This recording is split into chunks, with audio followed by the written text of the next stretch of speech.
Haleluya. Majeshi, majeshi, majeshi, majeshi. Tuanza kujifunza kwa habari ya malaika na jinsi ya kuwatumia. Malaika na jinsi ya kuwatumia. Na jana tulianza kuongea kwa habari ya malaika, nikakwambia malaika ni roho. Cha kwanza kabisa, malaika ni roho. Kwa hiyo ni viumbe vya kiroho, they are spiritual beings ambao wanaweza kufanya kazi kwenye ulimwengu wa roho. Lakini pia malaika ni viumbe ambao wana mguso pia katika ulimwengu wa mwili au ulimwengu unaonekana, kwa sababu moja ya sifa yao ni kwamba wana uwezo wa kuchukua umbo au mwili au muonekano wa kitu chochote na wakafanya kazi kwenye ulimwengu wa mwili. Malaika ni roho ambao wanaweza kuwa na mguso kwenye ulimwengu wa mwili kwa sababu ya hali yao au asili yao. Wana uwezo wa kuvaa mwili wa mtu, wakavaa umbo au muonekano wa kitu na wakatokea wakafanya kile ambacho wanataka kukifanya hapa duniani. Kwa mfano kitabu cha Kutoka sura ya 3, ukianza kuanzia ule mstari, Kutoka sura ya 3, Asante Roho Mtakatifu. Kutoka sura ya 3 kuanzia mstari wa kwanza, sema Musa, basi huyo Musa alikuwa akilichunga kundi la Yethro mkwewe, kuhani wa Midian, akaliongoza kundi nyuma ya jangwa, akafika mpaka mlima wa Mungu hata Horeb. Mstari wa pili anasema malaika wa Bwana akamtokea katika mwali wa moto. Sikiliza, uliotoka katikati ya kile kijiti. Anasema uliotoka katikati ya kijiti, akatazama na kumbe kijiti kiliwaka moto, nacho kijiti akikuteketea. Unaona hapa kwa mara ya kwanza Musa anakutana na malaika wa Mungu. Malaika anamtokea kama kijiti kinachowaka moto na hakiteketei. Kwa nini nasema malaika alimtokea kama kijiti na kile akikuwa tu kijiti cha kawaida? Ni kwa sababu hata leo tafuta kijiti cha mti wa aina yoyote, washa moto, baada ya muda kitateketea. Huyu hapa Biblia inasema malaika wa Bwana akamtokea katika mwali wa moto. Maana yake ni malaika wa Mungu aliyemtokea. Ngoja nisome kwa Kiingereza. Anasema hivi, Kutoka sura ya 3 mstari wa 2. Anasema and the angel of the Lord appeared unto him in a flame of fire. Maana yake malaika alimtokea kama mwali wa moto, kama kijiti ambacho kinawaka lakini akifanyeje? Akiteketei. Kwa hiyo kumbe kuna wakati mwingine malaika anaweza akageuka kuwa kijiti, akakaa mahali, akageuka kuwa jiwe, akakaa mahali, akageuka kuwa weka chochote, akageuka kuwa upepo, akageuka kuwa chochote ambacho kinaweza kufanyika. Malaika wa Bwana anaweza kugeuka hicho kitu na akatekeleza ajenda ya Mungu ambayo Mungu anakuwa amemwelekeza. Maana yake ni kwamba ile muonekano ambao utamwezesha malaika kutekeleza ajenda ya Mungu kirahisi, kama huo muonekano ni kutokea kama kijiti kinachowaka lakini hakiteketei, basi huyo malaika ana uwezo wa kuuvaa na akafanya kazi yake. Majeshi, majeshi. Bwana Yesu asifiwe. Haleluya. Unaelewa vizuri sasa Maana yake unaona hapa Musa, kwa hiyo Musa alipokuwa akiangalia kile kijiti, na ndio maana Musa hapa alikuwa ni mtu mzima wa miaka 80. Ili jambo kwake lilikuwa ni jambo geni, hajawahi kuliona, halijawahi kutokea, hajawahi kulisikia mahali popote. Kwa sababu ni mtu mzima, inawezekana alikuwa ameshasikia mengi, hakuwahi kulisikia mahali popote, hakuwahi pia kuliona mahali popote. Na kwa mara ya kwanza jambo hili likavuta ile attention ya Musa.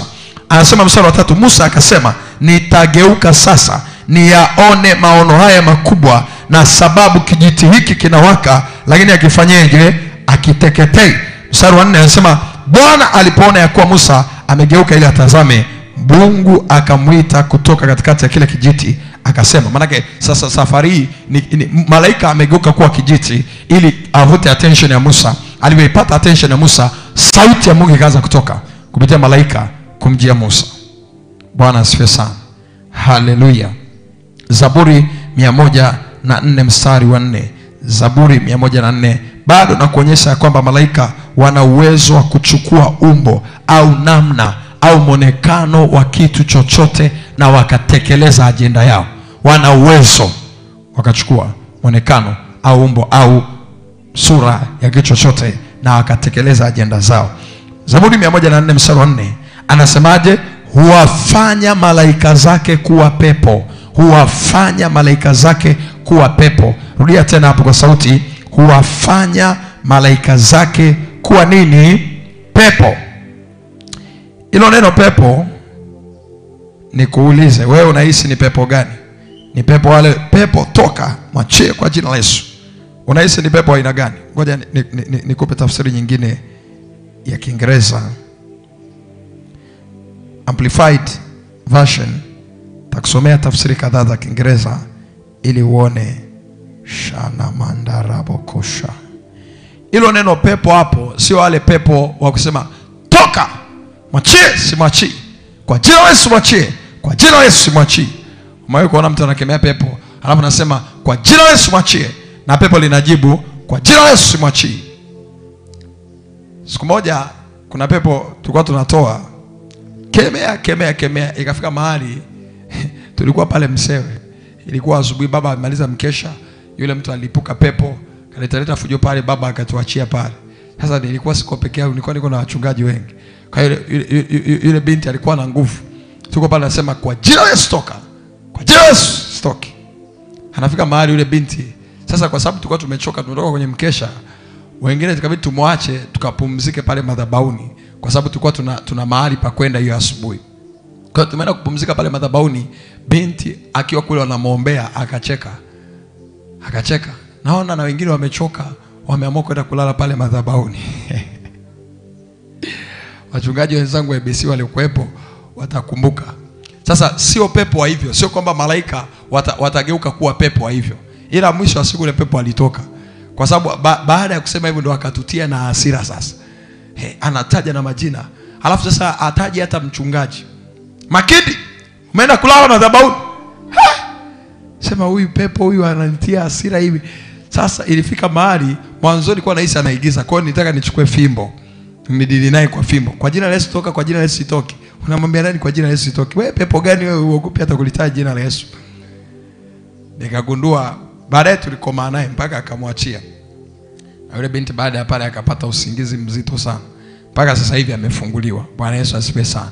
Sasa sio pepo wa hivyo. Hii pepo iliyokuwa inaongelewa hapo ni upepo. Lakini sasa upepo, kwa sababu wingi wa upepo ni nini? Pepo, si ndio Kwa hiyo wingi wa upepo ni nini? Pepo. Kwa hiyo anavyosema kwamba Mungu wafanya malaika zake. Neno malaika zake ni wingi, si ndio Malaika zake ni wingi. Sio malaika wake, malaika zake. Kwa hiyo malaika wako wengi. Sasa na Mungu akiwafanya kuwa upepo, hawawi tu upepo, wanakuwa pepo. Maana zinakuwa nyingi kwa sababu kila malaika anakuwa amegeuzwa kuwa upepo. Sasa tafsiri nyingine za Kiingereza, ngoja nikusomee sasa ili nikusaidie uone hilo, usije ukasema mchungaji alikuwa anatudanganya.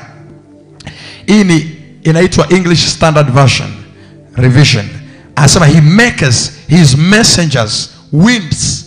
Na nilikwambia malaika ni wajumbe. Neno malaika ni wajumbe, watu au wanaotuma kuleta ujumbe. Sasa anasema Mungu anaweza akawafanya wajumbe wake kuwa nini? Upepo. Malaika wake akawafanya kuwa nini? Kwa hiyo kuna wakati mwingine unaweza ukashangaa kuna upepo unapita kwenye ibada, Unajua upepo sio upepo wa kawaida, ni malaika wa Mungu wanatembea kwenye ile eneo. Wewe sijui kama hicho kitu umewahi kugundua. Ila mimi nimewahi kugundua. Ngoja nikupe ushuhuda kwa kutumia hicho ambacho nakwambia. Siku moja nimelala ndani pale na muda wangu wa maombi ulikuwa umefika saa 9, muda wa kuamka, na nilichelewa kulala. Kwa hiyo nikawa nimetega alarm, na hisi ile alarm nilala kama saa 7, saa 9 nataka kuamka. Kwa hiyo kabla ya saa 9 maana yake alarm lazima nitege saa 9 kasoro. Ule muda wa kuamka umefika, alarm inaita sisikii. Kwa sababu ilikuwa na ratiba nyingi. Inaita sisikii. Nilichokishangaa ni kwamba nikahisi kule ndani upepo umeongezeka. Kabisa. Yani nikawa nasikia pale tuna feni, nikawa nahisi ile feni imewashwa mpaka ile namba ya mwisho. Kiasi kwamba nasikia upepo mpaka nahisi shuka nilojifunikia linapepea. Sasa nikasema, nani ananiongezea upepo, na ananiongezeaje upepo saa hizi? Sijamwambia aniongezee upepo. Nikaamka. Nimeamka naangalia pale chumbani. Nilikuwa na mchungaji pale, hayupo mchungaji. Nikasema nani huyu ananifanyia huu mchezo? Au siku hizi mapepo na wenyewe wameanza kunichezea, kuniwashia feni, kuniongezea na kunipunguzia. Wameshafikia stage hii.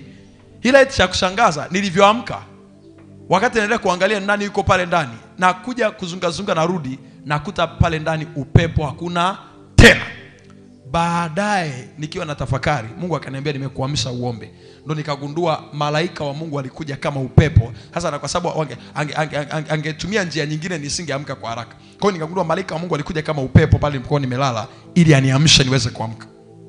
Nikaamka nikaenda kuomba. Kwa hiyo kuna wakati kuna upepo unakuja, sio upepo wa kawaida, ni upepo ambao ni malaika wanatembea nao. Bwana Yesu asifiwe sana. Unanielewa vizuri mtu wa Mungu? Unanielewa tena vizuri subiri nikupe tena andiko lingine linalokuonyesha ya kwamba hii upepo ilikuwa ni malaika. Ngoja nikupe tafsiri nyingine ya Biblia. Tafsiri nyingine ya Biblia. Hii ni the Passion Translation. Anasema hivi, you make your messengers into winds of the spirit. Maana unawafanya malaika zako kuwa upepo ambao ni roho. Winds of the spirit, upepo ambao kumbe kuna upepo, na ndio maana uwe makini kwenye kila ibada. Kuna wakati kuna kuwa na mtembeo fulani unatembea kwenye ibada, unaweza kuhisi ni feni au ni AC. Sio feni wala sio AC, ni malaika wa Mungu anatembea kwenye ile eneo. Na kwa nini malaika wa Mungu anaweza kubadilisha wewe kama upepo? Ni kwa sababu ya sifa ya upepo. Upepo ni hewa hauwezi kuiona kwa macho. Maana yake kwa tafsiri nyingine ni kwamba kuna mahali malaika wa Mungu watahitaji kwenda, hawahitaji kuonekana, ila kazi inahitaji kufanyika. Maana yake wataenda kama upepo. Hiyo Mungu kuwafanya malaika zake kuwa upepo ni kwa sababu ya nature ya upepo. Kuna mahali malaika wa Mungu wataenda na wanahitaji kuingia kama upepo. Kwa mfano, Biblia inasema kwenye kitabu cha Matendo ya Mitume sura ya 2, ule mstari wa 1 hadi wa 4, anasema siku moja ambapo kanisa lilikuwa limekaa, watu wamejifungia ndani, wamefunga madirisha, wamefunga mlango, kila kitu kimefungwa. Anasema na hakukuwa na namna mtu anaweza kaingia ndani. Anasema ghafla kukaja uvumi kama uvumi wa upepo uendao kasi. Ndio huu upepo sasa ambao sasa ni Roho wa Bwana safari hii amekuja kwa njia hiyo. Anasema ukaja uvumi kama uvumi wa upepo uendao kasi. Ghafla ule upepo ukakijaza chumba chote kile. Tafsiri yake ni kwamba hawa watu wangeza wakashangaa, wakasema ni kimbunga kimevamia kanisa. Lakini hakikuwa kimbunga, ilikuwa ni uwepo wa Roho Mtakatifu na malaika wa Bwana wameingia kwenye lile kanisa. Ninakuombea kwa mamlaka ya jina la Yesu, kuanzia leo pokea neema ya kutambua ujio wa malaika kwenye nyumba yako, ujio wa malaika kwenye maisha yako, kwenye duka lako, na kila utakapoenda malaika akitumia namna yote kutokea, wewe utaweza kuwagundua katika jina la Yesu. Kwa hiyo kuna upepo ukiuona, na sio tu malaika wa Bwana. Sasa hata shetani naye ni malaika aliasi. Maana yake shetani anaweza kaja kwa njia hiyo ya upepo. Ayubu sura ya 1 ule mstari wa 18 na 19.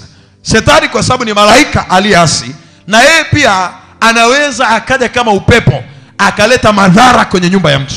Akaleta madhara kwenye, unashangaa ghafla nyumba imeezuliwa, pali na pepea. Nyumba za wengine wote ziko vizuri, ila ni ya kwako tu imeezuliwa paa. Unashangaa ghafla kuna upepo usiouelewa umekuja, umepitia nyumba, umepitia. Ni shetani anaweza kujigeuza akawa hivyo. Angalia Ayubu sura ya 1 mstari wa 18. Anasema huyo alipokuwa akinena, akatokea na mwingine na kusema, wanao na binti zako walikuwa wakila na kunywa divai katika nyumba ya ndugu yao mkubwa. Mstari wa 19. Angalia sasa. Anasema mara tazama, upepo wenye nguvu ukatoka pande za jangwani, ukaipiga hiyo nyumba katika pembe zake 4, nayo ikawaangukia hao vijana, nao wamekufa. Anasema na mimi peke yangu nimepona, mimi tu kukuletea habari. Upepo huu wenye nguvu ambao ulitokea pande za jangwani haukuwa upepo kama upepo wa kawaida. Ulikuwa ni shetani amejigeuza na ametumia malaika zake wengine ambao waliasi pamoja naye kuja kama upepo kuipiga nyumba ya Ayubu. Kumbe kuna shetani anaweza akajibadilisha kuwa hali ya hewa, anaweza akajibadilisha kuwa mafuriko, anaweza akajibadilisha kuwa mvua, anaweza akajibadilisha kuwa kiangazi, anaweza akajibadilisha kuwa tukio lolote au kimbunga. Ndio maana mimi nikisikia wale wanatangaza ya kwamba siku kutakuwa na kimbunga Idaya, siku kutakuwa na kimbunga gani, vile vimbunga vile vingi ni roho, una uwezo wa kuikemea na ikatulia.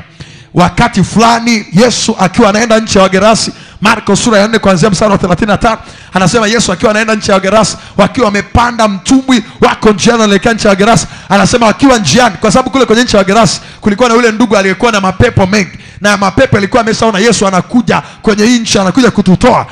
Na ndio maana Yesu alipofika akamwambia, je, umekuja kutuangamiza kabla ya majira yetu? Yalikuwa anajua kuna majira ambayo yamepewa kufanya kazi. Anasema wakiwa njiani Yesu na wenzake, wanafunzi wake, Marko sura 4 kuanzia mstari 35, anasema ghafla kukatokea upepo usiokuwa wa kawaida, unaitwa upepo wa mbisho, ukaanza kukipiga piga kile chombo. Huu upepo haukuwa upepo wa kawaida, ulikuwa ni pepo ambao ni mapepo wamejigeuza kuwa upepo. Sema kwa mamlaka ya jina la Yesu, kila nguvu ya giza iliyojigeuza na kunijia kama upepo na kunijia kama hali ya hewa, ninaikemea kwa jina la Yesu. Hebu sema kwa mamlaka katika jina la Yesu, kila nguvu ya giza iliyojigeuza kuwa upepo au kuwa vitu, ninakuamrisha kuanzia sasa kwa mamlaka ya jina la Yesu, haribika kwa jina la Yesu. Angalia Marko sura 4, anasema ikatokea dhoruba kuu, upepo na mawimbi yakakipiga hicho chombo hata kikaanza kujaa maji. Twende mstari wa 38. Angalia sasa mitume, anasema naye mwenyewe alikuwa ameketi katika shetri, amelala juu ya mto. Amelalia mto kabisa. Yesu alikuwa na mto wake analalia, wamemwekea pale kwenye mtumbi, amelala juu ya mto pale. Anasema wakamwamsha, akamwambia, mwalimu, si kitu kwako kwamba tunaangamia? Aina hii ya upepo ilikuwa inaleta maangamizo, na aina hii ya upepo ni kazi ya shetani. Mstari wa 39. Angalia Yesu sasa alivyodili na upepo. Anasemaje? Hebu soma kwa sauti sasa, soma hapo. Anasemaje? Moja mbili twende. Akaamka. Alafu alipoamka akafanyeje? Akaukemea. Upepo huu ulikuwa una manguvu ya giza yanayouendesha, na ndio maana Yesu akaamka akaukemea. Anasema akaiambia bahari, nyamaza utulie. Upepo ukafanyeje? Ukakoma na kukawa na shwari kuu. Tafsiri yake ni kwamba kuna mambo unaweza ukayaona ukahisi ni hali ya kawaida au ni vipindi tu vya hali ya hewa. Sio vipindi vya hali ya hewa, ni nguvu ya giza inajaribu kutengeneza matukio ili kuyaharibu maisha yako, ili kukuangamiza. Na mimi leo nakataa kwa mamlaka ya jina la Yesu, hakuna upepo wa kishetani utakaoingia Tanzania na kuiweza Tanzania. Hakuna hali ya hewa ya kipepo ambayo itatengenezwa kuzima kwa ajili ya kutia hasara wa Tanzania. Leo tunazuia, hebu sema tunazuia kwa jina la Yesu. Na sio tu hivyo, Ayubu sura ya kwanza, rudi mstari wa 14. Shetani, kwa sababu nimekuambia ni malaika aliyeasi, anaweza akajigeuza kuwa chochote.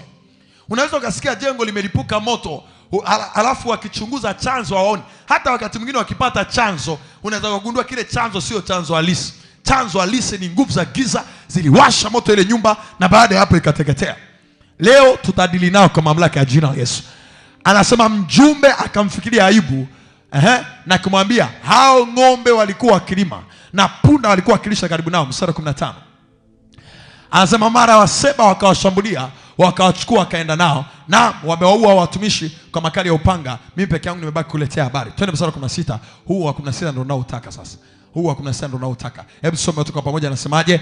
Huyo alipokuwa akali akinena, akatokea na mwingine akasemaje? Moto wa Mungu umeanguka kutoka mbinguni na kuteketeza nini? Kondoo. Huu haukuwa moto wa Mungu. Mungu aangamizi.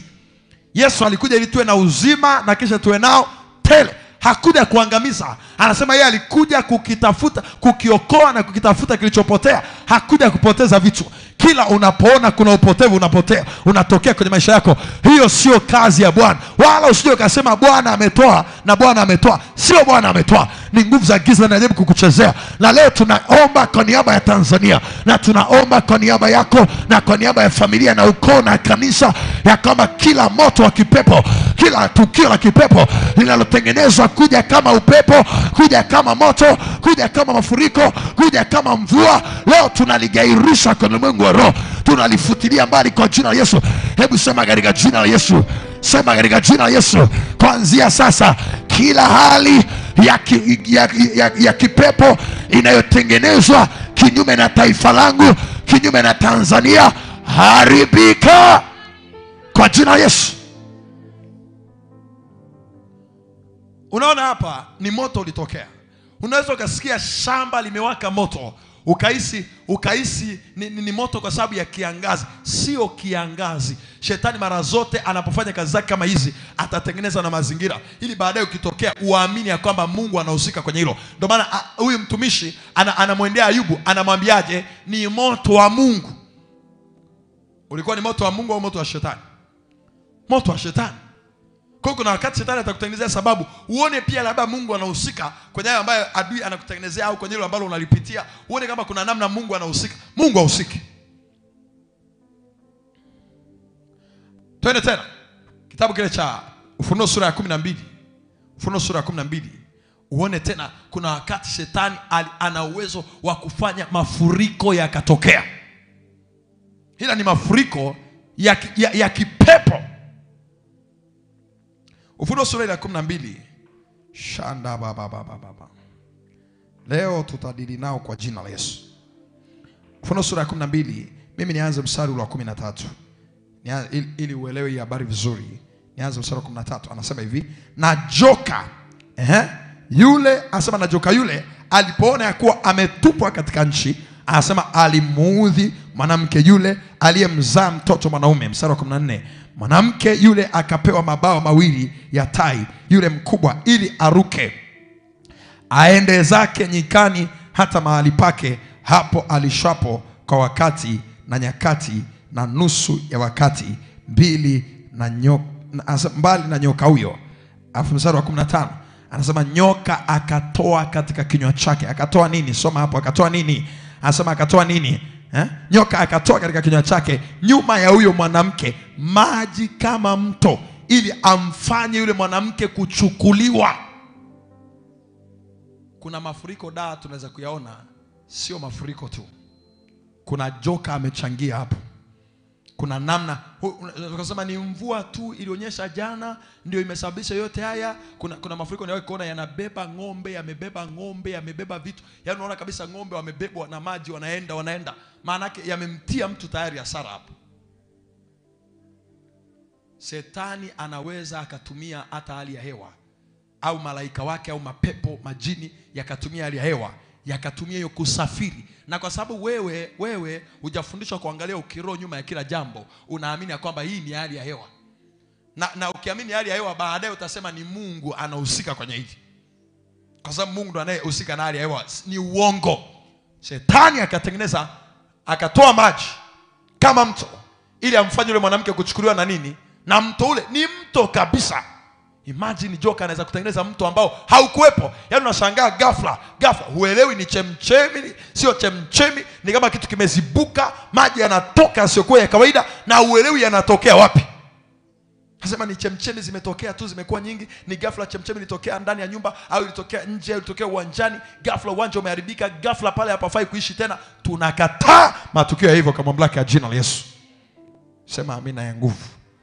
Sema tena amina ya nguvu. Kwa hiyo umeona sasa shetani ana uwezo, au malaika, kwa sababu tu ni malaika. Shetani nimekuambia ni malaika, si ndio? Si ndio? Ufunuo 12 mstari wa 7 na 8 anasema malaika wa Mikaeli na malaika zake wakapigana pamoja na shetani na malaika zake. Shetani ni malaika aliasi, na yeye ana malaika zake walioasi pamoja naye. Kwa hiyo kama malaika wa Mungu anaweza kujigeuza kuwa upepo, na yeye pia anaweza kujigeuza kuwa nini? Upepo. Kama malaika wa Mungu anaweza kujigeuza kuwa moto, na yeye anaweza kujigeuza kuwa moto. Kama malaika wa Mungu anaweza kujigeuza kuwa maji, na yeye ana uwezo wa kujigeuza kuwa maji. Kwa nini? Kwa sababu kila malaika ambaye Mungu alimuumba, aliwaumba wote wakiwa na huo uwezo ndani yao. Na Mungu karama zake hazina majuto. Akikupa, amekupa. Hata ukipotea, unapotea ukiwa nacho. Bwana asifiwe. Kwa hiyo nimekuambia malaika. Sasa kwa nini tujifunze kwa kina? Ni kwa sababu utaona hiyo kuna matukio ambayo umekuwa ukiyaita matukio, sio matukio. Kwa sababu ni matukio, ni roho inatembea nyuma ya huo upepo. Ghafla tu unashangaa una mashamba yako kule ya ndizi, ghafla unashangaa tu upepo umepita usioeleweka, umeangusha migomba yote, unakuta imelala chini. Mahindi unashangaa tu yamefikia karibia kuzaa, ndio unaambiwa bwana kuna upepo huku ulipita usioeleweka, ule upepo umelaza mahindi yote yamevunjika. Wakati ambao mahindi yalikuwa yanaelekea kuchanua. Mwaka huu tunakataa kwa jina la Yesu. hakuna matukio ya kutengenezwa kuzimu yatakayotupata kwa jina la Yesu. Ngoja sasa tuendelee. Niendelee na mambo ya kufahamu kuhusiana na malaika. Biblia mahali pengine inawaita malaika, kuna majina mbalimbali ambayo yametumika kuwakilisha kwamba kuna malaika wa Mungu wako au ni malaika wa Mungu. Kwa mfano hiyo malaika, hilo jina malaika kama malaika limetumika kwenye Biblia. Lakini jina lingine ambalo limetumika kwenye Biblia kuongelea malaika wa Mungu ni jina linaloitwa jeshi la Mungu. Kuna mahali malaika wameongelewa kama jeshi la Mungu. Jeshi la Mungu. Jeshi la Mungu. Kitabu cha Mwanzo 32 mstari wa kwanza na wa pili. Mwanzo 32 mstari wa kwanza na wa pili. Mwanzo 32, kama umefika tusome wote. Mwanzo 32 shabadabadabadabadaba. Mwanzo 32 mstari wa kwanza na wa pili. Twende soma tena hapo. Anasemaje? 1 2 3 twende.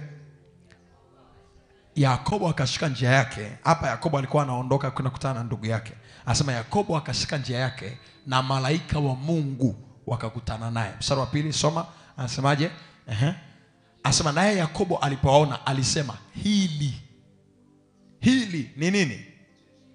Ngoja kwanza, Yakobo alisemaje? Hili ni nini? Maana yake kuna wakati mwingine ukiona Biblia inaongelea kuhusiana na jeshi la Mungu, ujue Biblia inaongelea kuhusiana na malaika wa Mungu. Ukiona Biblia inaongelea wakati mwingine kuhusiana na jeshi la Mungu, kama haja specify vizuri kwenye maandiko ya juu au ya chini ya hilo, ujue kabisa Biblia inakuwa inaongelea nani?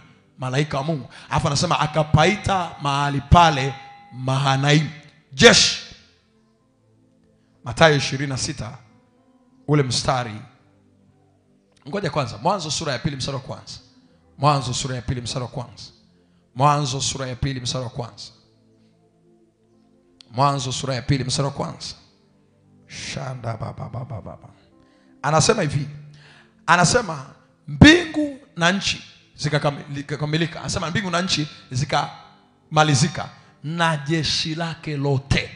Kwa hiyo Mungu alivyokuwa akiumba, hakuumba tu akahakikisha mbingu na nchi zimekuwa, lakini pia na jeshi la Mungu. Ambapo sasa sio kwamba kila jeshi la Mungu ni malaika tu. Ila kwenye jeshi la Mungu kuna vitu vingi. Kwenye jeshi la Mungu kuna vitu vingi. Ila miongoni mwa wanajeshi katika jeshi la Mungu ni malaika wa Mungu. Hata we ni mtu miongoni mwa jeshi la Mungu. Biblia inakuita we ni askari mwema. Paulo anamwambia Timotheo ya kwamba upambane pamoja na mimi, askari mwema. Wewe ni askari katika jeshi la Mungu. Wewe ni mwanajeshi katika jeshi la Mungu. Kitabu cha Yoeli sura ya 2 mstari wa 25. Mungu anamwambia Yoeli, yalioliwa na nzige yatarudi, yalioliwa na parare yatarudi, yalioliwa na tunutu yatarudi, yalioliwa na madumadu yatarudi. Alafu Mungu anasema hivi, jeshi langu kubwa nilolituma kati yenu. Maana yake hata tunutu, parare, madumadu, nzige, wote hao wako kwenye jeshi la Mungu. Chura wako kwenye jeshi la Mungu. Ndio maana walitumika kuipiga Misri. Chura hapo kwenye jeshi la Mungu. Panzi wako kwenye jeshi la Mungu. Chawa wako kwenye jeshi la Mungu. Chochote ambacho unaona Mungu alikitumia pia kule Misri kupiga. Nyoka, kama alivyomtumia nyoka wa Musa, nyoka pia yupo kwenye jeshi la Mungu. Maana yake ni kwamba itakapofika mahali unahitaji kupigana vita, na hapo karibu yako silaha iliyopo ni simba, una uwezo wa kumtumia simba akapigana vita ambayo Bwana alitakiwa kupigania katika jina la Yesu. Una uwezo wa kutumia chochote kila ambacho Mungu amekiumba. Anasema Mungu amevifanya vitu vyote kuwa watumishi wake. Maana yake vyote ni sehemu ya jeshi la Mungu. Ikifikia mahali unaona hapo karibu ulipo labda kuna simba au kuna twiga au kuna nyuki au kuna chawa, vyote ambavyo utaviona karibu, unaona unaweza kuvitumia ili kupigana vita yako na adui yako, una uwezo wa kuvitumia kwa sababu ni jeshi la Mungu. Una uwezo wa kuamrisha upepo ukakusaidia. Una uwezo wa kulisemesha jua kama Yoshua alivyosemesha jua. Una uwezo wa kuisemesha chochote, hata bahari ikameza adui zako, una uwezo wa kuisemesha. Kila kitu ni jeshi la Mungu. Lakini sasa hapo alichokuwa akiongelea ni jeshi hilo sasa ambalo ni malaika pia wa Mungu, ambao wametengenezwa kwa ajili ya kutimiliza ajenda za Mungu. Malaika ni jeshi la Mungu. Yoshua sura ya 5 mstari wa 13. Yoshua sura ya 5 mstari wa 13. Biblia inaongea kwa habari ya Yoshua. Anasema Yoshua akiwa pale karibu na nchi Yeriko, akiwa karibu na nchi ya Yeriko pale, wakiwa wanaangalia ukuta wa Yeriko, anasema akiwa pale, anasema ikawa hapo Yoshua alipokuwa karibu na mji wa Yeriko, anasema akavua macho yake na kuangalia. Hilo neno kuvua macho yake, maana kuna macho ya nje na kuna macho ya ndani. Yoshua hapa alianza kuangalia kwa macho ya ndani. Akaanza kuangalia kwa macho ya ndani. Akiwa anaangalia, anasema natazama mtu mume akasimama kumkabili mbele yake. Akaona kuna pande la mtu limesimama mbele yake. Anasema naye alikuwa na upanga wazi mkononi mwake. Yoshua akamwendea na kumwambia, je, wewe uko upande wetu au upande wa adui zetu? Sikiliza mstari unaofuata. Mstari wa 14. Anasema akasema la. Lakini akasema maana yake hapana, mimi siko upande wa adui zenu, niko upande wenu. Akasema lakini nimekuja sasa nili amri jeshi wa jeshi la Bwana. Malaika huyu alikuwa ni kiongozi mkuu katika jeshi la Mungu. In fact huyu sasa ni Mikaeli, ambaye Biblia inasema wakati mwingine kuna majina ambayo yanatumika kuwaita wale malaika ambao ni viongozi. Kila kundi la malaika lina malaika ambao wanaliongoza.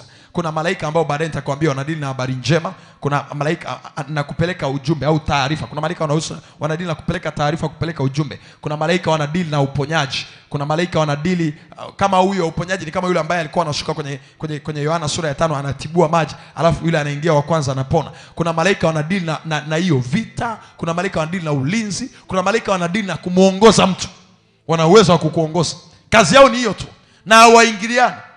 Kama shetani alikuwa na kitengo chake anachodili nacho, ndipo ambapo Mungu amewagawanya wale malaika. Wote wanaweza kuwa na uwezo unafanana, ila wanaheshimu vitengo vyao. Hakuna anaingilia safu ya mwenzake. Sasa huyu anasema huyu katika kila, sasa nimekwambia pia katika kila kikundi kuna malaika anayekuwa msimamizi. Kundi hili la malaika ambao wanahusika na kupigana vita linasimamiwa na Mikaeli.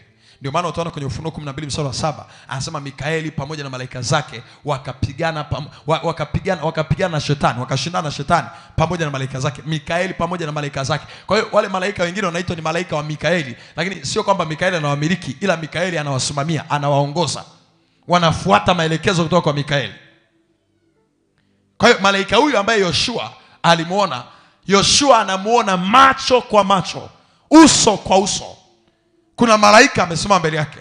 Anasema mimi nili amri jeshi wa jeshi la Bwana, akiwa na upanga ulio wazi. Maana ya upanga ulio wazi ni kwamba yuko tayari kwa ajili ya vita. Ukiona ukuta wa Yeriko umebomoka, usije ukafikiri ni zile nyimbo zao tu. Eti haleluya hosana, haleluya hosana. Tunazoka siku ya kwanza haleluya hosana. Usije ukafikiri ni haleluya hosana tu zilibomoa ukuta. Kuna malaika walikuwa wanafanya kazi wakati wao wanaimba.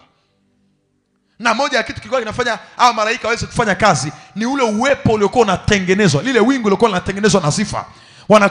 Roho zao zinakuwa zinachajiwa, wanawezeshwa. Na wakati huo watu wanaimba, malaika wanavunja ukuta. Ndio maana wakati mwingine Mungu akikwambia ya kwamba vita hii iendee na sifa, wewe usianze kuangalia sifa inawezaje. Sifa inaweza. Kuna malaika ambao unapokuwa unaimba wao wanafanya kazi, kama ambavyo kwa mamlaka ya jina la Yesu Bwana atatupa nafasi hata kwa maombi haya. Siku moja tutasifu hapa, tutashukuru hapa, tutaimba hapa, na ninamwamini Bwana kwa maombi hayo malaika wa Mungu wataachiliwa. Watakuwa wakipanda na kushuka, wakibomoa vinavyohitajika kubomolewa, wakivunja vya kuvunjwa, wakiharibu vya kuharibiwa, waking'oa vya kung'olewa, wakibomoa vya kubomolewa kwa mamlaka ya jina la Yesu. Adui anaweza katuona tunaimba akafikiri tuko peke yetu. Hatuko peke yetu. Tunaimba na kuna jeshi la malaika wanaofanya kazi. Unasikia Yosafati na wenzake tu wanatanguliza waimbaji mbele. Waimbaji wanaimba. Wale waimbaji kazi yao ni kuamsha zile roho za wale malaika na kufanya uwepo wa Mungu utembee. Kwa sababu uwepo nikwambia kila mahali ambapo watumishi wa Mungu wanaenda, malaika huwa wanafanyaje pia? Wanaenda. Nikakwambia pia kila mahali ambapo Mungu anaenda, malaika nao huwa wanafanyaje? Wanaenda. Na kwa nini malaika wanaenda kila mahali Mungu anapoenda? Ni ili Mungu akiongea wachukue neno la Mungu na kulitendea kazi. Mimi nasema malaika ni hodari katika kutendea kazi neno la Mungu. Lazima wawepo. Ili Mungu akitoa maelekezo au akisema chochote lazima wawepo.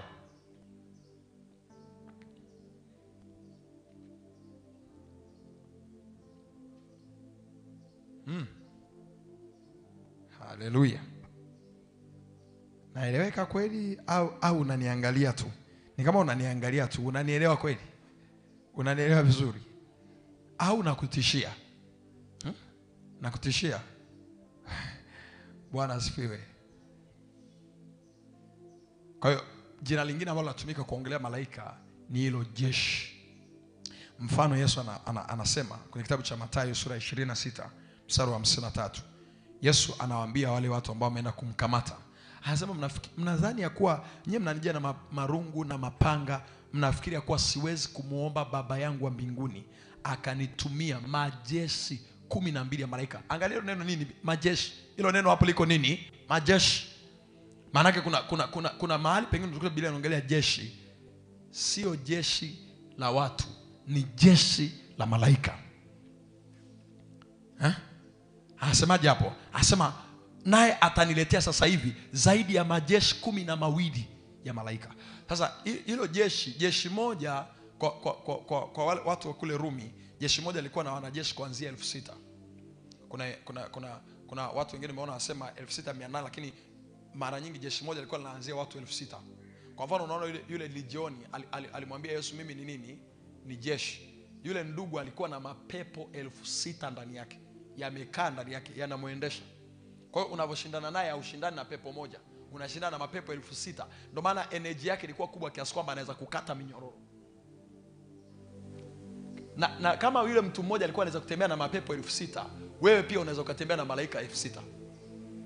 Japo sasa baadaye nitakwambia hauhitaji malaika wengi sana, kwa sababu hawa viumbe wana uwezo. Anaweza kaingia mahali mmoja akafanya kazi ambayo watafanya watu hata 1,000 au 20,000, labda ndani ya kipindi fulani cha muda. Bwana Yesu asifiwe. Angalia hapo, anasemaje hapo? Anasema majeshi 12. Kwa hiyo tuchukue sasa 6,000 tuzidishe mara 12. Tunapata ngapi? 72,000. Kwa hiyo Yesu alikuwa anamaanisha kwamba akiwaita malaika 70,000, alikuwa na uwezo wa kuwaita malaika 72,000 wampiganie ili asipelekwe msalabani. Na sasa nikwambie kitu kingine kutokea hapa, malaika wapo ila hawafanyi chochote kama hujaongea. Malaika ni watumishi. Binti wako wa kazi akiwa pale nyumbani ajitungii cha kufanya.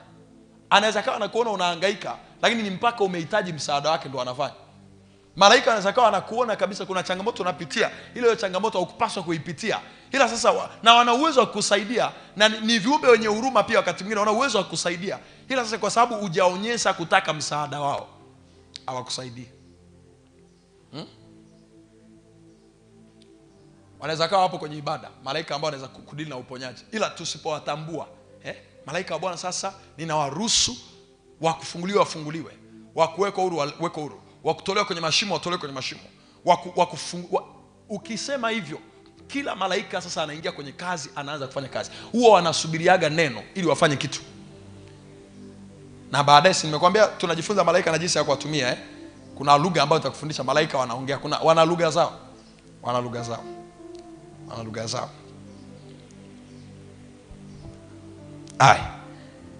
Sasa jina lingine pia ambalo linatumika kuongelea malaika kwenye Biblia, linatumika jina linaitwa wana wa Mungu. Hasa kwenye Agano la Kale. Kwenye Agano la Kale mara nyingi walipokuwa wanaongelea wana wa Mungu, walikuwa wanaongelea malaika. Mara nyingi walipokuwa wanaongelea wana wa Mungu kwenye Agano la Kale, walikuwa wanaongelea malaika. Wana wa Mungu. Kila maeneo mengi ambayo kule utaona wana wa Mungu, wana wa Mungu, wana wa Mungu, mara nyingi walikuwa wanaongelea malaika. Mfano kwenye kile kitabu cha Ayubu sura ya 1 ule mstari wa 6, anasema siku moja wana wa Mungu walienda kujihudhurisha mbele za Mungu. Shetani naye akaenda pamoja nao. Alafu Mungu anatokea anamuuliza Shetani, wewe umetoka wapi hapa? Hiyo wana wa Mungu naiona pale kwenye Ayubu sura ya 1. Ni wana wa Mungu ambao ni malaika wa Mungu, walienda kujihudhurisha mbele za Mungu. Ni malaika wa Mungu. Na Shetani naye akaenda pamoja nao. Lakini kwenye Agano Jipya unapoongelea hii hapa mstari wa 7, mstari wa 6, anza mstari wa 6, anasema ikawa siku moja ambayo hao wana wa Mungu walikwenda kujihudhurisha mbele za Bwana, Shetani naye akaenda pamoja nao. Alienda kama malaika pamoja nao. Lugha ambayo ilikuwa inatumika kuongelea wa viumbe kwenye Agano la Kale, mara lugha nyingine ni hiyo malaika wa Mungu. Malaika wa Mungu. Wana wa Mungu, mwana wa Mungu. Ila kwenye Agano Jipya ukisikia mwana wa Mungu, tunaongelea mtu ambaye amekubali kumpokea Yesu kuwa Bwana na Mwokozi wa maisha yake. Yohana sura ya 1 mstari wa 12 anasema bali wote, kwanza kianza mstari wa 11, anasema alikuja kwake na walio wake hawakumpokea, Mstari wa 12 anasema bali wale wote waliompokea aliwapa uwezo wa kufanyika wana wa Mungu. Anasema ndio wale waliaminio jina lake. Maana yake kila aliyempokea Yesu amefanyika kuwa mwana wa Mungu. Na unapompokea Yesu kuna kitu pia kinatokea. Roho wa Mungu anakuja kwenye maisha yako. Na mahali pengine anasema sisi tumezaliwa kwa roho. Mahali pengine anasema tumezaliwa na Mungu. Mahali pengine anasema tumezaliwa kwa mbegu isiyoharibika ambayo ni neno la Mungu. Maana yake sisi pia tumezaliwa. Yaani kuokoka ni kuzaliwa. Ndio maana tunasema kuzaliwa mara ya pili. Kuzaliwa mara ya pili sio unarudi kwenye tumbo la mama yako unazaliwa tena. Hapana. Ni roho mpya inazaliwa ndani yako. Na hiyo roho inakuwa na tabia kama za Mungu, na inakuwa na asili kama ya Mungu, na inakuwa na uwezo wa kuishi tabia za kiungu. Kwa hiyo kwenye Agano Jipya ukiona wana wa Mungu ujue tunaongelea nini? Tunaongelea nini ujue? Malaika. Sijakupa andiko lingine. Sasa kwenye kitabu cha Luka sura ya 2, hata mstari wa 6 pale na kuendelea, anasema wakati Yesu amezaliwa kuna jeshi kutoka mbinguni lilikuja likawa linamsifu Mungu. Sura ya 2 mstari wa 10-11 pale 10-11, Luka sura ya 2 mstari wa 10-11, labda tusaidie hapo. Jeshi la Mungu. Maana ni hao malaika wa Mungu. Walikuja pale wakawa wanasifu ya kwamba amezaliwa mtu katika mstari wa 9 anasema malaika wa Bwana akawatokea ghafla, utukufu wa Bwana ukawazukia pande zote, wakaingiwa na hofu. Tena mstari wa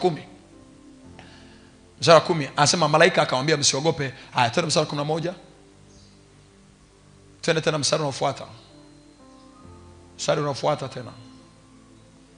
Haya, mara hii hapa anasema mara walikuwapo pamoja na huyo malaika wingi wa jeshi la mbinguni wakimsifu Mungu. Sasa hawa ni malaika wa sifa, wa ibada. In fact ni malaika wa ibada, wanahusika na ibada. Ila hapa jina lilotumika ni nini? Ni jeshi. Hata malaika wanahusika na ibada, kwa Mungu ni jeshi. Neno jeshi linaweza kuwakilisha hilo jeshi kama jeshi, lakini pia neno jeshi linaweza kuwakilisha wingi. Ni jeshi, ni wengi. Haleluya. Sasa mambo ya kufahamu kuhusiana na malaika, mengine nimeshayasema huko, mengine ninayasema hapa sasa. Malaika ni wengi kuliko mashetani na mapepo.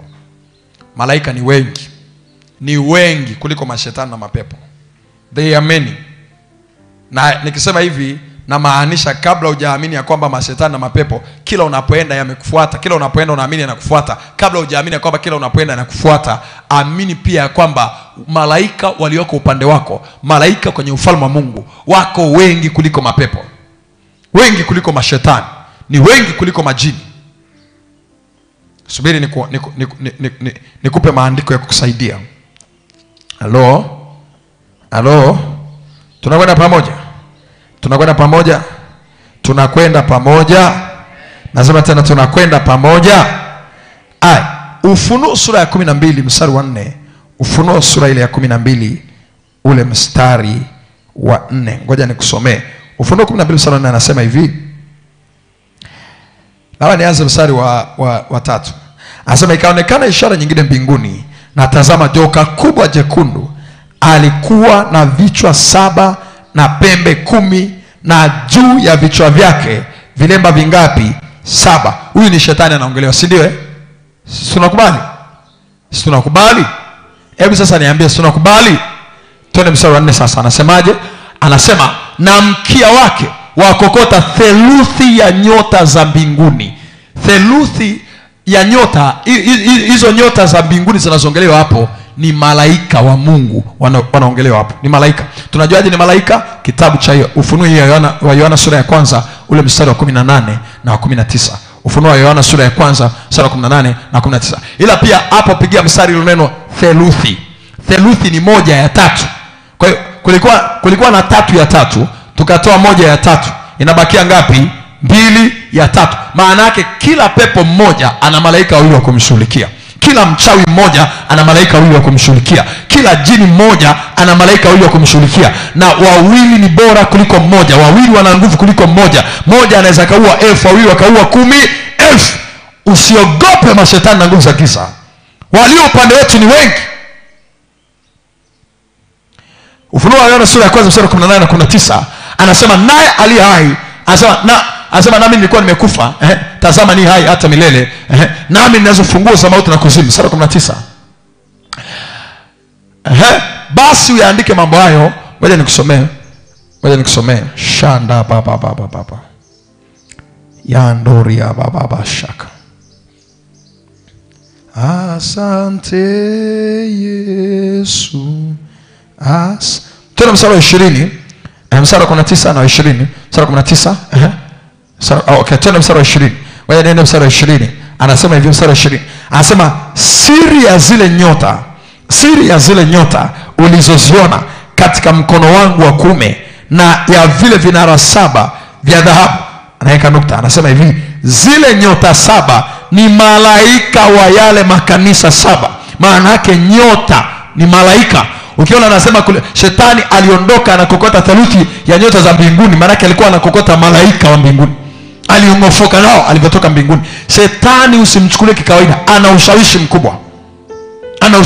Na kwa sababu ya ushawishi alionao, hata leo watu wanamwendea shetani ili wapate ushawishi. Kama aliweza kushawishi malaika ni viumbe vyenye akili na uwezo mkubwa, vina nguvu, vina uwezo mkubwa, vina akili nyingi. Kama aliweza kushawishi malaika, leo mtu anaweza kaenda, ni mbunge, akaenda kwa nguvu za giza ili apewe ushawishi, aje ashawishi mtaa mzima, aje ashawishi jimbo zima, aje ashawishi mkoa mzima, aje ashawishi kanda nzima. Mwaka huko mamlaka jina la Yesu, kila atakaye kopa ushawishi kutoka kwenye nguvu za giza, mwaka huu avuki, haendi popote kwa jina la Yesu. Tunamzuia na kumdhoofisha kwa mamlaka jina la Yesu. Sema amen. Nasema amen yako kivyo. Sema amen. Kwa hiyo kuna mtu anaweza kaenda akakopa ushawishi kule. Malaika ni viumbe vyenye akili na uwezo mkubwa. Hiyo sifa nyingine nitakwambia. Kama shetani anaweza kushawishi malaika akaondoka nao walioko mbinguni akangofoka nao 1/3. Maana yake tuseme kwa mfano malaika labda walikuwepo, tuseme kwa mfano malaika walikuwepo bilioni 9. Nimeona nani moja anatembea, wanasema kwa deni la Tanzania lilivyo, kila Mtanzania anadaiwa milioni 1 point something. Point 6. Maana milioni 1.6. Kila Mtanzania anafanyaje? Anadaiwa. Ili tuweze kulipa hilo deni inabidi kila Mtanzania atoe milioni 1.6. Sijui kama hesabu zao zimekaa vizuri, lakini mimi tu sasa najaribu kuchukulia hapo kwamba hiyo milioni 1.6. Imagine deni hili taifa linadaiwa. Milioni 1.6, milioni 1.6. Nikusanya hizi hela hapa kabisa, sura malizia hapa kabisa. Hii kifungo lazima tukivunje watu wa Mungu. Hii kabisa tumeshapigiwa na mahesabu, kila mtu anadaiwa milioni 1.6. Unaweza kuhisi huko huru au huko huru. Rohoni inaonekana Tanzania inapaswa kutembea kwenye madeni. Ila mwaka huu tunageuza haya mambo kwa jina la Yesu. Madhalimu hawatatawala tena. Mpaka tunafikia kila mtu anadaiwa milioni 1, mpaka na mimi mchungaji, maana yake nimeingia huko tayari sasa. Na mimi pia, yani nimehesabiwa kwenye ile sensa yao, nimehesabiwa kwamba tukigawanya ile deni la taifa, kila mimi ninadaiwa milioni 1.6.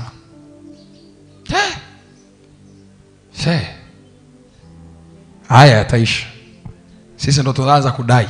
Itafika mahali tutakuwa tunaanza, tukianza kugawa hela za taifa, achana na madeni. Wakati wote tumemaliza madeni, kila mtu labda atapata hiyo milioni 1.6. Kila mtu. Yaani hapo ni mpaka wale watoto wachanga ana mwezi mmoja yuko kwenye hilo deni. Na kama unao watoto 7, piga mahesabu hapo. Uje uniambie mchungaji hapa ni kuombee vizuri. Na watoto 7 maana yake ukichukua tu milioni 1 wakakupunguzia, ukaomba ukalialia wakakupunguzia ni milioni 7. Weka ya kwako na ya mume wako ni milioni 9.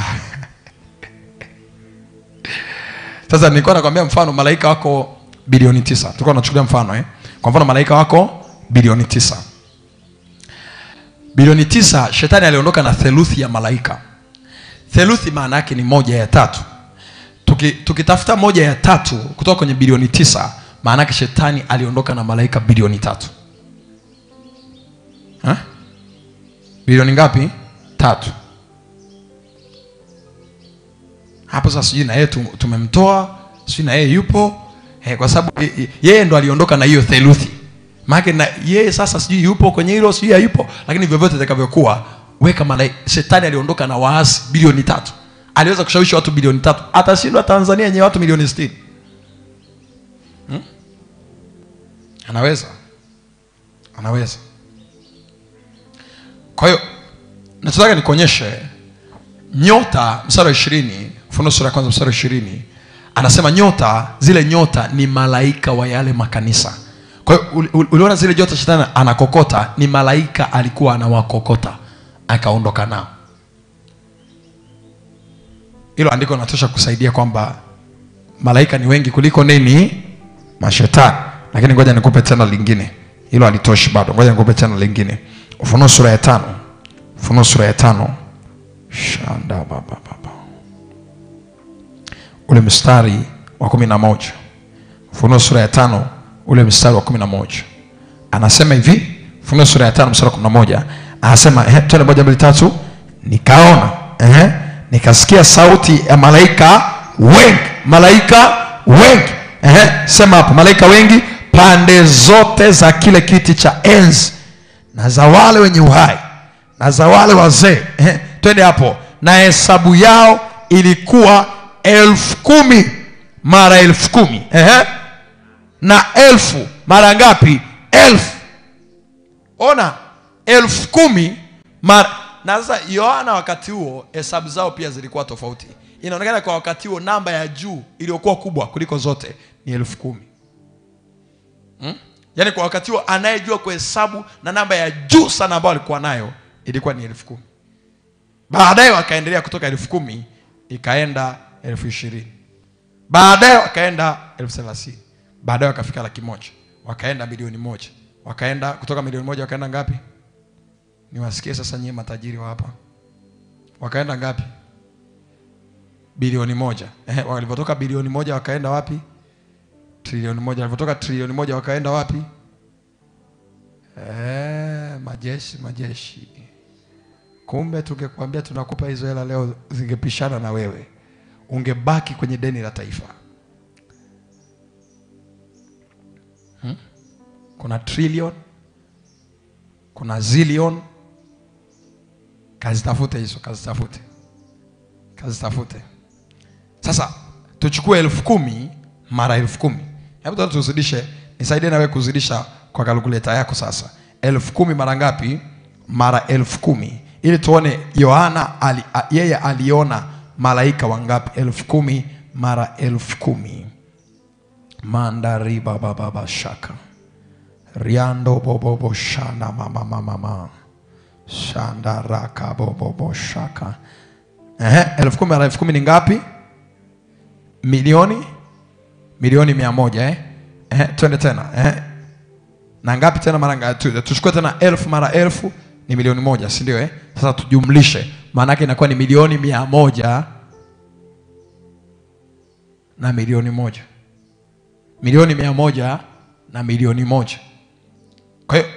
Kwa tafsiri ya Yohana, malaika aliowaona wakati ule walikuwa ni 1,100,000 na ngapi? Na 1,100,000. Sasa mimi naomba tusaidie amplified kama inawezekana ya ile andiko amplified au tafsiri nyingine ya Biblia ya ile andiko ya Kiingereza. Sasa angalia hii ni amplified. Anasema then I looked, anasema and I heard the voice of many angels around us. No, anasema around the throne. Anasema and the voice of the living creatures. Anasema and the elders, and they numbered myriads of myriads and thousands of thousands, innumerable. Neno innumerable ni wasiohesabika. Maana yake Yohana alianza kuhesabu, akafika 10,000, akaweka 10,000 ya kwanza pembeni. Baadaye akahesabu akaona kuna 10,000. Akaona hizi weka hapo kwanza. Akaanza tena kuhesabu 1,100. Anatenga makundi 1,100, anahesabu wale waliovaa nguo za kijani 1,100. Hao waliovaa nguo za blue ni 1,000. Nasema tu kwa mfano Akafika mahali akonye akaona hata akichukua wale 1,100 akazidisha na wenyewe. Akafika mahali akasema ni innumerable, hawahesabiki. Mara nyingi maneno kama yanapotumika kwenye Biblia, ujue aliyekuwa anahesabu alikuwa anashindwa kuhesabu, alikuwa anashindwa kupata taarifa kamili. Kwa mfano, niwekee Luka 12 mstari wa kwanza. Niwekee Luka 12 mstari wa kwanza. Hivyo kwa amplified. Hiyo amplified. Luka 12 mstari wa kwanza. Uone hilo neno tena innumerable, wasiohesabika. Kwa Kiswahili anasema makutano, maelfu walikusanyika wakiwa wanaongea na Yesu. Makutano maelfu walikusanyika wakiwa wanaongea. Hapa anasema and in the meantime, anasema after so many thousands of people had gathered that they were stepping on one another. Niweke King James labda. King James. Hapa anasema ni maelfu walikusanyika mpaka wakafika mahali watu wanakanyagana. Kanisa lazima tufikie hapa. Yaani kama hamjaanza kukanyagana, hatujaanza kukuza kanisa. King James. Soma King James anasemaje? In the meantime, when there was gathered together an innumerable multitude of people. Maana yake idadi kubwa ya watu isiyoweza kuhesabika. Na mpaka aseme isiyoweza kuhesabika, walihesabu wakafika mahali wakachoka. An innumerable number of people. Anasemaje? In so much that they trod one upon the other. Yani walikuwa wengi kiasi kwamba walianza kukanyagana. Yani unajikuta umesimama, unahisi umesimama chini, kumbe umesimama kwenye miguu ya mtu. Na ukitaka kutoka ili utoke kwenye mguu wa mtu huyu, unarudisha mguu nyuma, unakuta tena kule nyuma umefanyaje? Umekanyaga mguu wa mtu. Danieli sura ya 7 mstari wa 10. Malaika ni wengi kuliko mashetani. Mtu asiyaka, wewe unakuaga unakuaga tu na ile kwamba inawezekana mapepo wako hapa. Hapa nasikia harufu kabisa ya nguvu za giza. Nasikia hiyo, wewe ni rahisi kusikia kusema nasikia harufu, nasikia kama kuna mapepo hapa, nasikia kuna uwepo wa kipepo hapa. Ni rahisi kusikia kuliko kusikia uwepo wa malaika. Na ndio maana hujawahi kuona malaika kwenye maisha yako. Unatambua sana mapepo, ndio maana yamekuwa yakidhihirika sana kwako kuliko jinsi unavyotambua malaika. Mimi hata niwasikie, niwaone kabisa kuna mapepo 50 hapa, sitaongea mapepo 50. Nitaongea walio upande wangu ni wengi kuliko walio upande wao. Danieli 7:10 anasemaje? Soma kwa sauti yako. Anasemaje?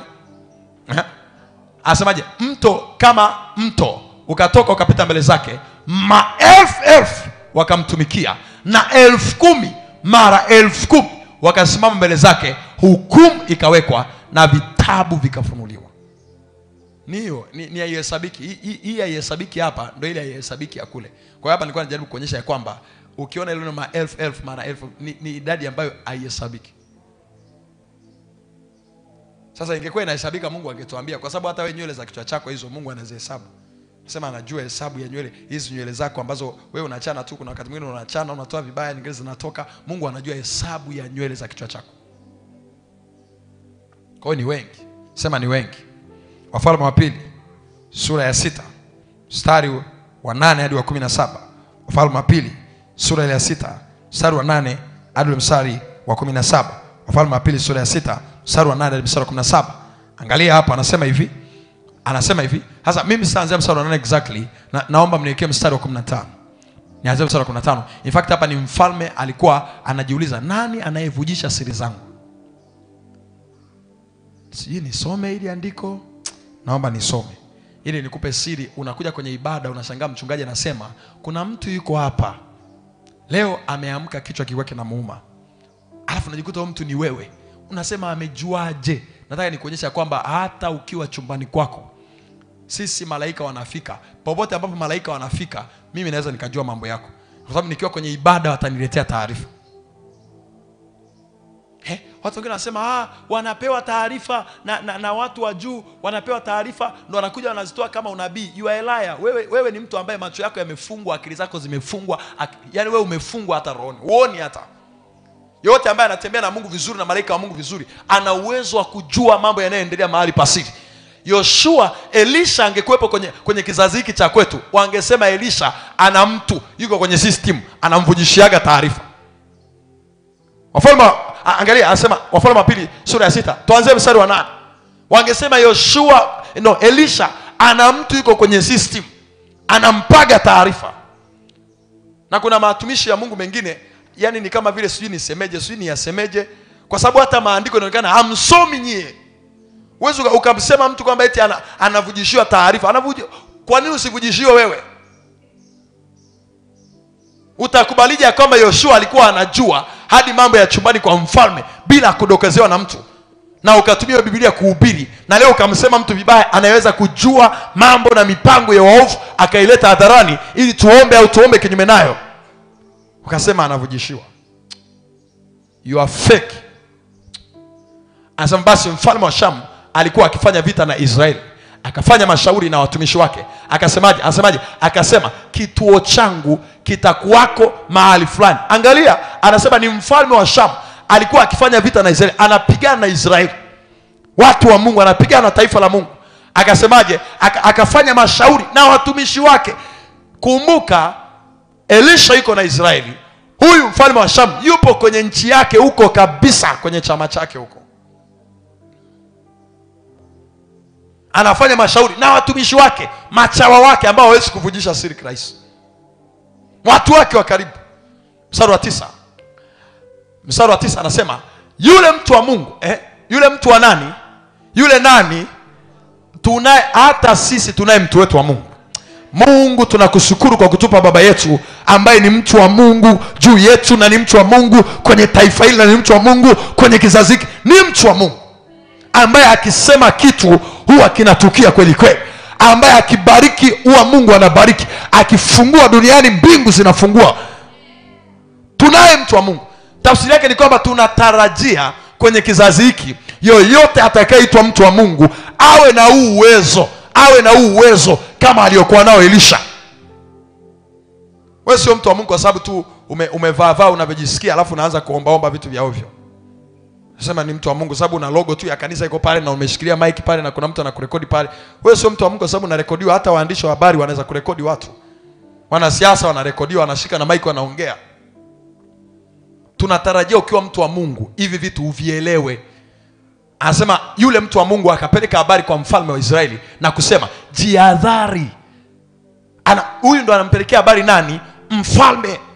Sasa leo ingekuwa wafalme wetu ni kama wakati ule wanaweza kukusikiliza, tungewapelekea habari kwenye unamtumia Instagram yake, au unamtumia, au unamwandikia barua unamtumia.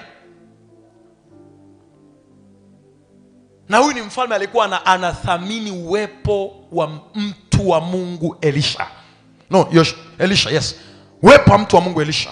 Alikuwa anathamini na alikuwa anasikiliza, akiletea ushauri anasikiliza. Serikali iliyofanikiwa kwa wakati ule ni serikali ambayo ilikuwa inasikiliza watu wa Mungu, inawapa kipaumbele watu wa Mungu. Sisemi hivi kwamba tunajivutia upande wetu, lakini yoyote ambaye ni mtu wa Mungu akisikilizwa, kama kweli ni mtu wa Mungu, akisikilizwa, tunaenda mbali. Hata na wale wapigaji ambao wapo kwa ajili ya hela, wapo kwa ajili na wao kuna vitu vyao wanavilinda. Yoyote ambaye ni mtu wa Mungu, ambaye hayuko kwa ajili ya maslahi yake, yupo kwa ajili ya maslahi ya Mungu na maslahi ya watu wa Mungu, huyo mtu ni wa kusikilizwa. Anasema jihadhari usipite mahali fulani, kwa sababu ndiko wanakoshukia Washami. Maana huyu Elisha anampelekea, unajua usipojua kuwatumia manabii utawaua. Usipojua kuwatumia watu wa Mungu utawaua. Watumie kwa faida, na sio kwa faida yako tu, kwa faida ya taifa. In fact hapa ni kwa faida ya taifa. Wana uwezo wa kuona mabaya wakakuambia ukajipanga. Farao akuinuka kinyume na Yusufu. Farao aliamua kukaa upande mmoja na Yusufu, na Yusufu akamsaidia yeye kwanza kujiokoa yeye na kuokoa taifa lake na dunia nzima ya wakati wake kutoka kwenye janga la njaa, kwa tafsiri tu ya ndoto ambayo alikuwa ameikosa. Angalia umuhimu wa watu wa Mungu. Yusufu anaiokoa Misri kama mtu wa Mungu. Angalia umuhimu wa watu wa Mungu. Elisha anaiokoa Israeli na mfalme wa nchi kutoka kwenye mikono ya adui zake wa Shamu. Umuhimu wa kuwa na mtu wa Mungu na kuwasikiliza. Danieli na wenzake wanakiokoa kile kizazi chao na kukisaidia na kuwasaidia watu wengine ambao mfalme alikuwa amesema wauawe, kwa sababu walikuwa ni watu wa Mungu. Watu wa Mungu ni baraka. Nimesemaje? Watu wa Mungu ni nini? Ni baraka, sio laana. In fact sisi hatujatumwa kwanza kulaani, ila sasa tunalaani pale ambapo sasa imeshindikana, sasa ndio tunalaani. Na tukisema sisi ni Mungu amesema, tukifunga sisi ni Mungu amefunga. Akawa anampelekea ujumbe mfalme, bwana mfalme, kuna hili na hili na hili. Na mfalme mstari unaofuata mstari wa 10 anasema mara nyingi, yani mfalme mara nyingi akapona kutoka kwenye mikono ya adui zake. Twende mstari wa 10 watu wa Mungu. Twende mstari wa 10. Anasema mfalme wa Israeli akapeleka watu mpaka mahali pale alipoambiwa na yule mtu wa Mungu. Maana sasa mfalme wa Israeli alikuwa anafanya hivi, alikuwa akipewa taarifa kwamba bwana wewe usipite sehemu fulani na sehemu fulani na sehemu fulani. Mfalme wa Israeli alikuwa aendi hiyo sehemu, ila anaagiza watu ili aone ni ukweli. Kwa hiyo kabla wewe watumishi wa Mungu wakitoa unabii, wametoa unabii hata mbaya labda kuhusiana na wewe, au wakatoa unabii wakasema bwana anasema hivi na hivi na hivi kuhusiana na wewe, haba mbunge kuhusiana na mbunge fulani, au kuhusiana na mkuu wa wilaya fulani, au kuhusiana na mtu fulani mfanya biashara fulani, wakitoa ule unabii, una nafasi ya kuupima, sio kuwaua. Una nafasi ya kuupima. Mfalme alikuwa anapima. Tumepewa kazi ya kupima. Tumeambiwa tuzijaribu kila roho, tusiamini kila roho, bali tuzipime, tuzijaribu kila roho. Kwa hiyo una nafasi ya kupima. Kwa hiyo mfalme alikuwa anatuma watu waende waone, je, ni kweli kama mimi ningeenda ningekufa? Kwa hiyo anatuma watu. Inawezekana alikuwa anawatuma wanaenda na gari lake na msafara wake vile vile unaenda, ili ionekane kwamba mfalme yuko ndani, kumbe mfalme hayuko. Mfalme yuko mahali anasikilizia. Anasemaje? Akatuma watu. Na kuadharishwa, akajiokoa nafsi yake, si mara moja wala si mara ngapi, wala si mara mbili. Mungu akimweka nabii kwenye nchi, amemweka ili pia amsaidie kiongozi fulani. Na Mungu anaweza kuliongoza taifa kwa urahisi kama viongozi wakikubali kuwapa mkono watu wa Mungu. Ukiwatupilia mbali watu wa Mungu, unakuwa umemtupilia mbali Mungu kwenye hilo taifa, na sio muda mrefu nafsi yako itanaswa. Unaweza kaisi Elisha alikuwa ana vita na huyu mtu wa Mungu. Kwa nini kila siku unaniongeleaga tu kwamba nisipite njia hii? Kwa nini unakuja tu na mashauri yako unaniambia nisifanye hivi? Unajua mfalme alikuwa na uwezo wa kumwambia Elisha, bwana wewe nimechoka bwana. Kila siku usifanye hivi, usiende huku, usiende hivi, usifanye hivi. Unapewa ushauri sasa hapo sasa hiyo. Usifanye hivi, mwaka huu usifanye hivi. Usifungie hivi, usifanye hivi, usimzuie huyu, usipambane na huyu, unajikuta kierere chako sasa kwa sababu kimefikia juu ili uangamizwe nafsi yako. Wewe unaelekea kule ambapo uliambiwa usielekee. Baada ya muda tunakupoteza. Sasa angalia mstari unaofuata. Soma mstari unaofuata hapo. Anasemaje mstari unaofuata? Twende mstari unaofuata. Shana mantala baba. Riyama mama shaka. Twende mstari unaofuata. 1 2 3 twende. Anasemaje?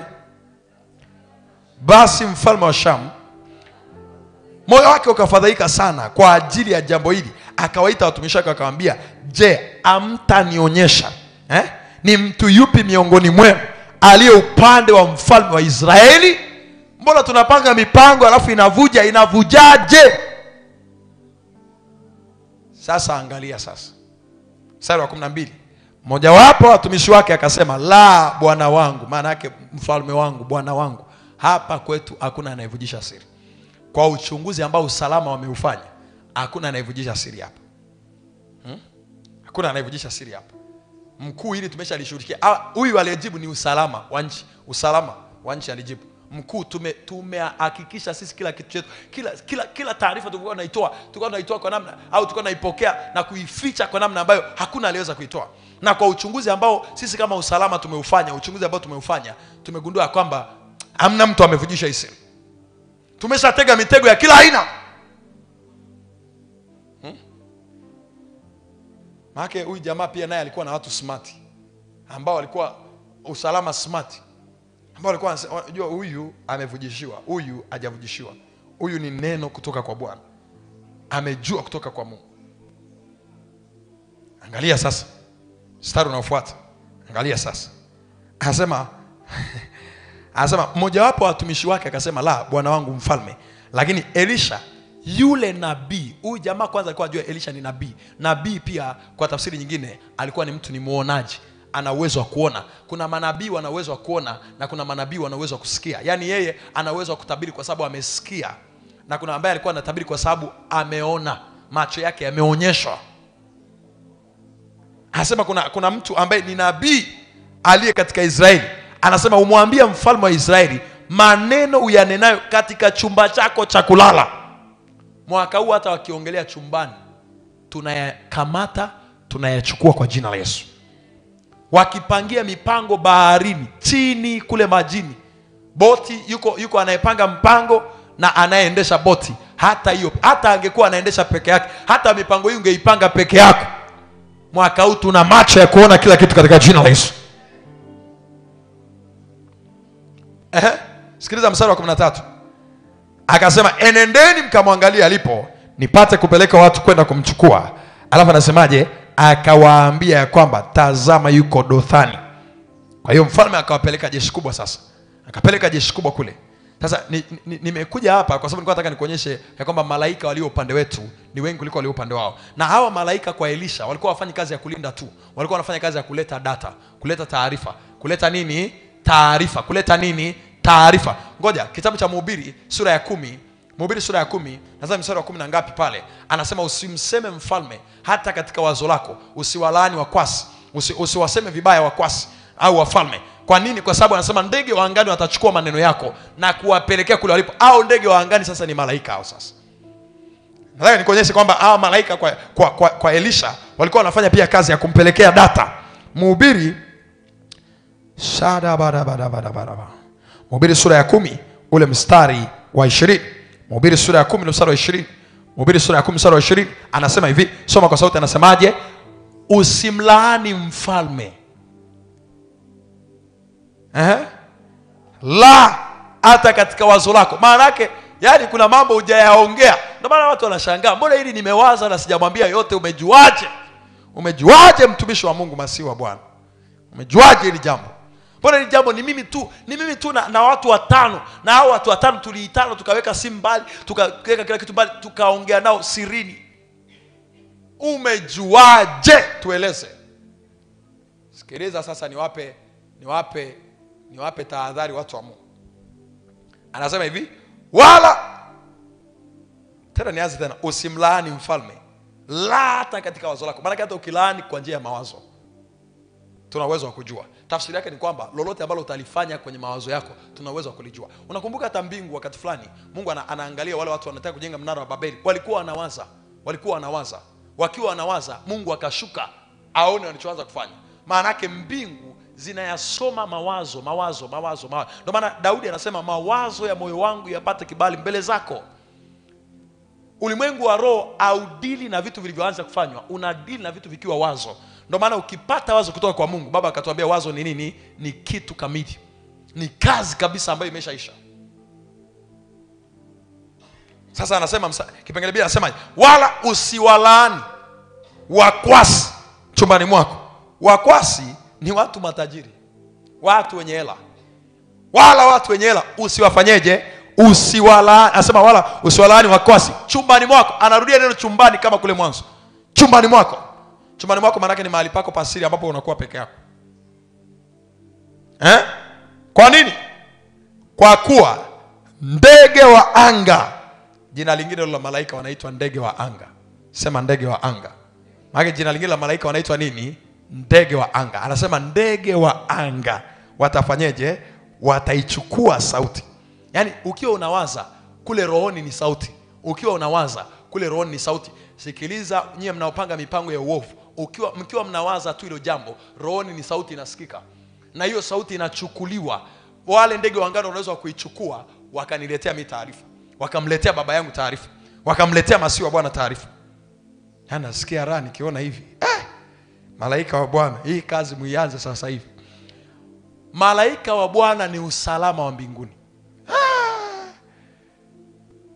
Si kila nchi ina usalama? Sasa sisi usalama wetu wa mbinguni ni malaika wa Bwana.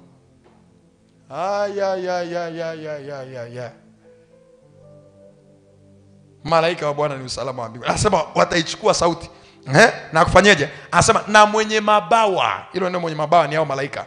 Na mwenye mabawa atafanyeje? Ataitoa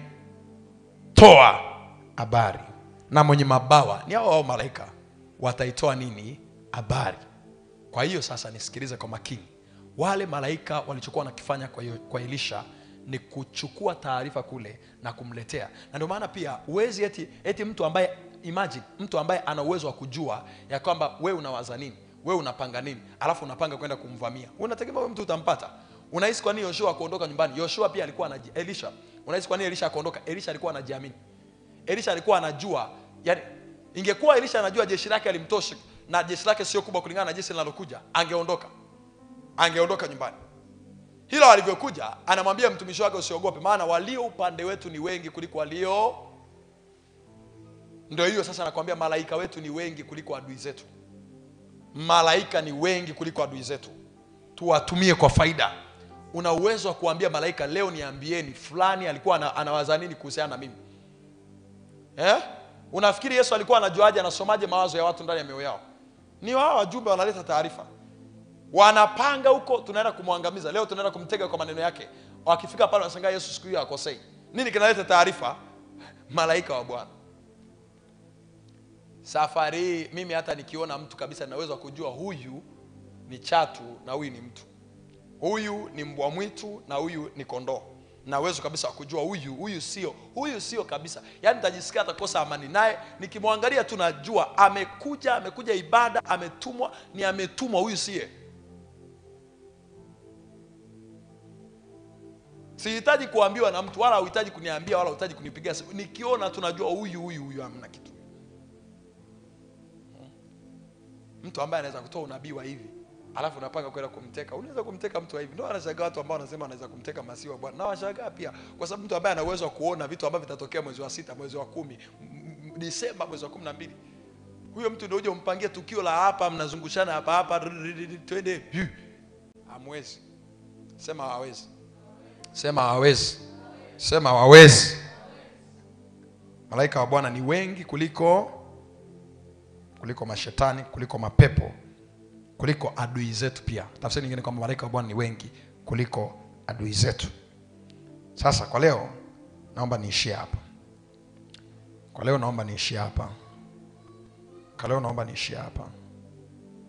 Simama kwa miguu yako.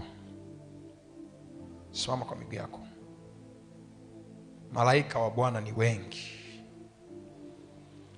Sasa nataka Mungu akusaidie utembee kwenye hicho kiwango cha kwamba watu hata akiwa wanakuwazia mabaya, malaika wachukue. Si amesema ndege wa angani hao wanaweza kuchukua. Na hiyo kuchukua ni kwamba hawa ni ndege wa angani. Anga tunapoongelea anga tunaongelea taarifa. Vyombo vingi vya mawasiliano zile connection zao zinapita huko angani. Mawimbi yao yale ya sauti yanapita angani. Kwa hiyo unapoongelea anga, ndege wa angani. Kwa hiyo kumbe kuna malaika wanadili kabisa, kazi yao ni maalum. Kukaa tu kwenye anga la Tanzania, kazi yao ni kucollect data, kukusanya taarifa. Na usiku mimi nikilala, hizo taarifa nyingine wananiletea kwa njia ya ndoto. Unajua, sikiliza, kuna taarifa nyingine hautapokea kwa kusikia. Utapokea ukiwa umelala unaota. Hiyo ndoto umeota ni malaika wa Bwana wamekuletea hiyo taarifa ili ushughulike na hicho kitu utakapoamka asubuhi. Kitabu cha Mathayo sura ya 1 mstari wa 19. Mathayo sura ya 1 mstari wa 19 anasema Yusufu alipanga ndani ya moyo wake kwa siri amwache Mariamu. Kwa siri. Alipanga kwa nini? Kwa siri. Anasema usiku alipolala malaika walikuwa wameliona hilo wazo. Kwa siri maana yake kumwambia mtu yote. Kwa siri maana yake ulikuwa ni mpango wake binafsi. Hakumshirikisha yote. Hakumshirikisha hata Mariamu ambaye alikuwa ni mchumba wake. Alivyopanga hivyo anasema malaika wa Bwana akamtokea katika ndoto akamwambia Yusufu, usiogope kumchukua Mariamu mkeo, maana mimba yake ni kwa uwezo wa Roho Mtakatifu. Maana yake malaika, kuna ndoto unaziota ni malaika wanakuletea. Kuna ndoto ni malaika wanakuletea. Na ninakuombea, inua mikono yako juu. Na nikuombea kwamba safari malaika wao wanachukua fresh taarifa ambazo ni fresh. Muda huo tu wakiwa wanapanga wazichukue wakuletee kwa jina la Yesu. Baba, katika jina la Yesu, ninaomba na kila mtu aliyeko hapa na aliyeko kule mtandaoni ambaye anafuatilia kwa njia ya mtandao. Bwana Yesu, ninaomba pia kwa ajili ya wote watoto wako wa IBC wote. Ninaomba pia kwa ajili ya watumishi wako na watu wa Mungu wote mahali popote walipo Tanzania. Ninaomba kwa ajili ya Watanzania wote maombi haya ya kwamba kila waovu wakipanga mambo yao, tunaamrisha wale ndege wa angani wenye mabawa ambao ni malaika wa Bwana wazichukue hizo taarifa na watuletee kwa jina la Yesu. Kila adui zako wakipanga kikao, wakipanga jambo, wakikusudia, wakapanga shauri la kukuangamiza, la kukuzuia, malaika wa Bwana wachukue na wakuletee hiyo taarifa katika jina la Yesu. Kila wakiwaza, kila wakiingia vyumbani mwao, wakawaza vyumbani mwao, wakapanga vyumbani mwao, wakakubaliana vyumbani mwao, wakiwa wanapanga malaika wa Bwana wakuletea hiyo taarifa kwa wakati, kwa mamlaka ya jina la Yesu. Pokea uwezo wa kusikia kwa jina la Yesu. Pokea uwezo wa kuona kwa jina la Yesu. Pokea uwezo wa kuona kwa jina la Yesu. Pokea uwezo wa kusikia kwa jina la Yesu. Kuanzia sasa, wengine kuanzia hapa, malaika wa Bwana wakujie kwa njia ya ndoto, wakupashe habari kwa jina la Yesu. Anasema kwenye kitabu kile cha Luka sura ya 2 mstari wa 26, katika mwezi wa 6 malaika wa Bwana akashuka. Huu ni mwezi wa 6 na tunalile malaika wa Bwana. Katika mwezi wa 6 malaika wa Bwana akashuka, akampasha taarifa, akampasha habari Mariamu. Malaika wa Bwana ukiwa mchana nyumbani kwako, waje wakupasha habari kwa jina la Yesu. Nasema hata ikiwa ni jioni, ikiwa ni asubuhi, ikiwa ni usiku, malaika wa Bwana waje ukiwa nyumbani kwako, waje ukiwa kwenye gari, waje ukiwa kwenye biashara, waje ukiwa kanisani, waje ukiwa unatembea, waje ukiwa umelala, waje kwa jina la Yesu. Na imekuwa katika jina la Yesu.